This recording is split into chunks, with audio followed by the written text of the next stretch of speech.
Chapter 32. Showdown in Berlin.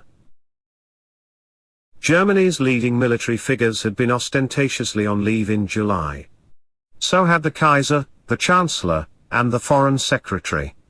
In fact, they returned to Berlin from time to time, often secretly. And their aides kept the military officers well informed. After the Austrians had set a fixed date for their ultimatum, Berlin quietly signaled its leaders to return. They did so from July 23 onward, returning singly but then seeking each other out. In a sort of movable secret conference, about which we know from the reports of the Saxon and Bavarian military attaches, Germany's military leaders on the one hand, and the civilian leaders, the Chancellor and his Foreign Office officials on the other, debated what to do next. Their best information was that Austria now claimed it would be at least 2 more weeks, perhaps August 12, before it could attack Serbia. The Germans, military and civilian alike, were disgusted by Austria's indolence. The Chancellor and his civilian colleagues conducted a holding operation. They asked for more time for their plans, and Vienna's, to work. They held out for a reprieve of at least a few days before changing plans. The generals in large part were led by Moltke and by Erich von Falkenhayn, the war minister, who played a main role in arguing that Germany take military action against Russia and its allies. Moltke played a curious role, often changing his mind, at times holding back, yet arguing forcefully that this was the time to go to war because circumstances were more favorable than they ever would be again.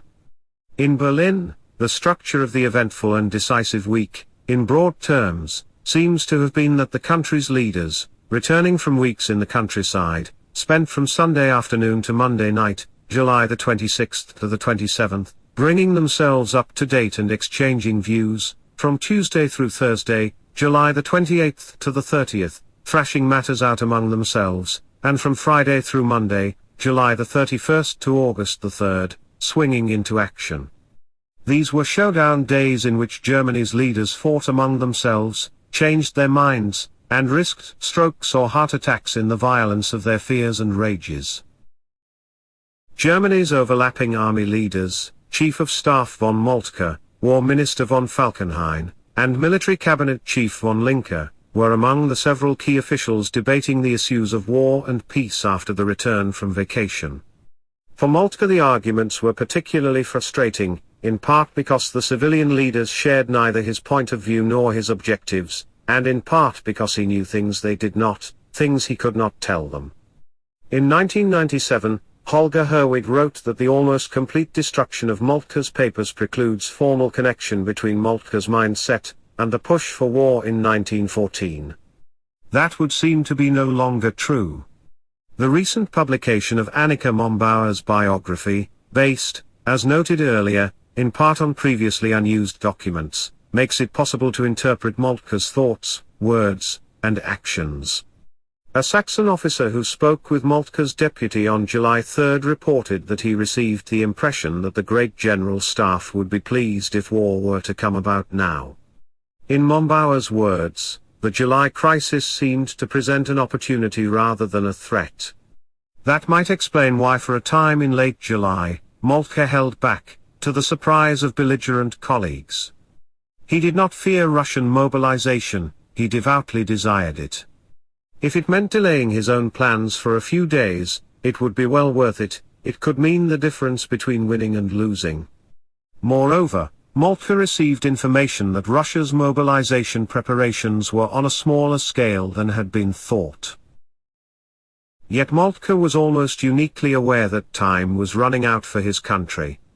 Germany was committed to follow Moltke's own grand strategy, of which few people were aware. The Kaiser and, until July 31, the Chancellor, Bethmann, were among those in the dark, as was Falkenhayn. None of them knew what Moltke really had planned for his opening moves in the war. With remarkable consistency, and for a long time, Moltke had believed that Germany ought to launch a preventive war against Russia, and its ally France immediately. But he had also continued to think that such a preventive war could be waged successfully only if the German people could be persuaded that Russia had started it, that Russia was attacking Germany. So at times he argued that Germany should hold back and wait for Russia to make the first move, which is to say, to mobilize. But as the week went on, he swung around to the opposite view: strike immediately. Moltke was a pessimist. He feared that Germans, especially Prussian Germans, would eventually be overwhelmed by the sheer number of Slavs unless action was taken promptly. He often had urged starting a war against Russia, before the Tsar modernized and rearmed his empire.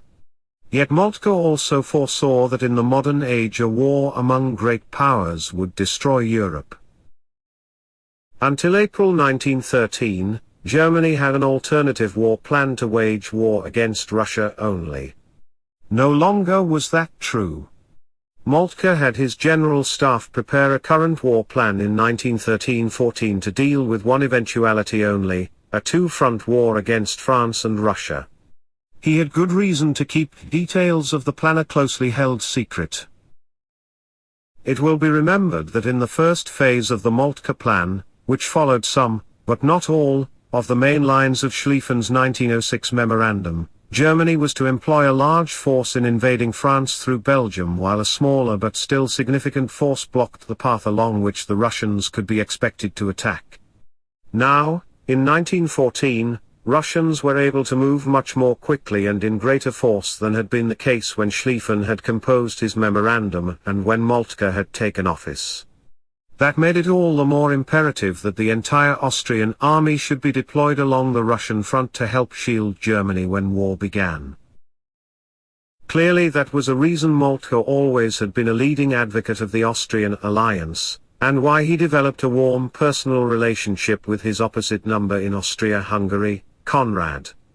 It was also why he assured the Austrians of Germany's support if Russia attacked. But he did not reveal what would be required of Austria-Hungary. Moltke kept his secrets, and Conrad kept his. As Conrad saw it, or at least so he claimed later, Austria would crush Serbia while Germany deterred Russia from interfering. His enemy, Austria's enemy, was Serbia. He had no desire to fight Russia. What Moltke did not tell Conrad was that if war came, Austria would have to subordinate its conflict with Serbia in order to devote itself entirely to the combat on the Russian front. Moltke had another secret. It was one he could not share even with the Kaiser, the war minister, or the chief of the Kaiser's army cabinet. It had been devised for him, in large part, by his former assistant, Erich Ludendorff. It was the plan to seize the fortress of Liege, in Belgium, by surprise the moment that war was declared. Unless that were done, the invasion of France and Belgium probably would fail, and with it, the war. Had France or Belgium somehow forestalled Germany's move, it therefore would have been a catastrophe. As the military historian John Keegan tells us, the fortresses of Liege and Namur, interdicting passage of the Meuse River, were the most modern in Europe. They were constructed to resist attack by the heaviest gun then existing. Each consisted of a circle, 25 miles in circumference, of independent forts, arranged, to lend each other the protection of their own guns. He tells us that at Liege there were 400 guns, arrayed in 12 forts, all protected by reinforced concrete and armor plate and garrisoned by 40,000 troops. The sooner Germany started the war, the better for the Liege operation. Every day it was postponed was a day in which France or Belgium might divine or anticipate Germany's move. On the other hand, Moltke had always argued that Germany had to postpone declaring war against Russia until Russia could be made to appear the aggressor. Which was it to be, sooner or later? In the last week of July 1914 Moltke changed his mind from hour to hour and day to day, visibly agonizing.